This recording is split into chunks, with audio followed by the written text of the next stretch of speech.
Lipstick ஒரு 1000 ரூபான்னு சொல்லிட்டு மொத்தம் 3500 இருக்குது. யாருக்கிட்ட இருந்து கறக்கிறது? நம்ம வீட்டில் தான் ஒரு இளிச்சவாய் ஒரு பத்திரகாளி இருக்குது. இளிச்சவாயை கீ ஏற்றி விட்டா பத்திரகாளிக்கிட்ட இருந்து எப்படியாச்சும் காசு வந்துடும்.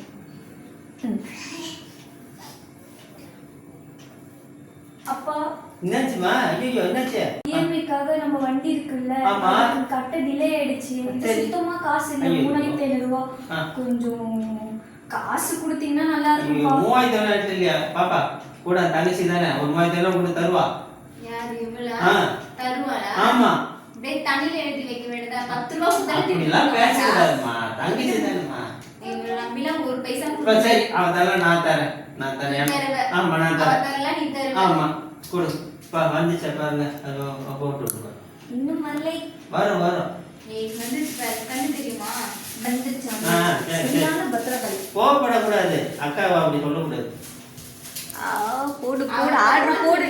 நான் போயிட்டு எந்த ஃபுட்ல என்ன ஆர்டர் பண்றாலும் போய் பாரு. இது ஒரு காட்டு. ஐயோ நிலிச்சவாய்க்கும் பத்திரகாளிக்கும் பாப்பா என்ன பண்ணுகிறா?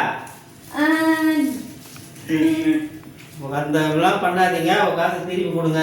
நீங்க தேவையில்லாத பொருள்லாம் வாங்கிட்டீங்க, தப்பு. அக்கா காசை திருப்பி கொடுங்க. அதெல்லாம் கொடுக்க முடியாது. நீங்க தானே சொன்னீங்க, நீங்க தானே கொடுப்பேன். நீங்களே கொடுத்துக்கோங்க அவகிட்ட. என்ன சொன்ன நீ? தருவன்னால நான் தருவேன்னு சொல்லவே இல்லையே. இப்ப நீ என் காசு எடுத்து வைக்கலன்னா உங்களுக்கு சோறு கிடையாது, தண்ணி வீட்லயே தங்க முடியாது. கோவப்படாதீங்கம்மா. போனே சேர்த்து அவன் மேல தூக்கி போட்டுருவேன். ஏன் போயிடுங்க இருந்து தயவுசெய்து குத்துறாமா. ஐயோ இப்படி பண்ணாத. போயிட்டு வாங்க. நீ நாச்சும் பத்திரகாளி பொண்ணாச்சு.